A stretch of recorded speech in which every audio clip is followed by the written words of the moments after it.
देखिए, वास्तव में ये बात सही है कि कुत्तों की संख्या निरंतर बढ़ रही है, प्रजनन संख्या बढ़ रही है उसकी। बहुत ज़्यादा कुत्ते पैदा हो रहे हैं और कुत्तों की बढ़ती संख्या के चलते आजकल मौसम भी गर्मी का है, तो हर समय दिक्कत रहती है। कुत्ते के काटने की संख्या लगातार बढ़ती जा रही है। मानता हूँ मैं, एक बार डी साहब ने भी कहा था नसबंदी के बारे में, परंतु वो भी सिरे नहीं चढ़ी है।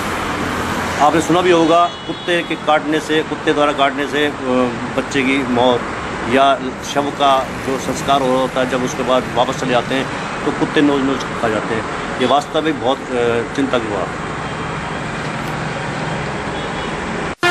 हम प्रशासन से भी ये मांग करते हैं कि जो नसबंदी की योजना बनाई थी जो वो सिरे चढ़े, क्योंकि अब लोगों को भी डर लगता है रात को भी या शाम को या निकलते वक्त कि कोई कुत्ता काट ना ले, और बच्चे खास तौर से डरते हैं।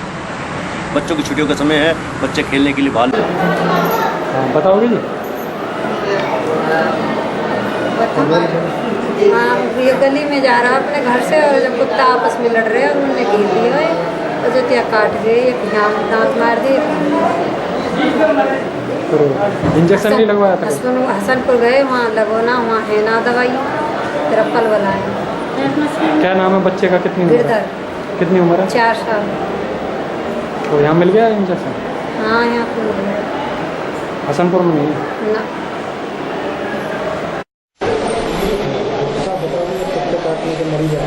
हाँ जी। पहले कितने थे और कितना इजाफा, कितने मरीज डेली आपको देखने मिले? हमारे यहाँ पर डेली 60-70, किसी दिन 80, किसी दिन 50, किसी दिन 45, मतलब 80-90 तक भी पेशेंट्स आ जाते हैं। किसी दिन 45 भी हो जाते हैं, किसी दिन 50 भी, 60 भी, मतलब पर एवरेज एक पर डे की लगाते हैं मंथ के हिसाब से, तो 50 के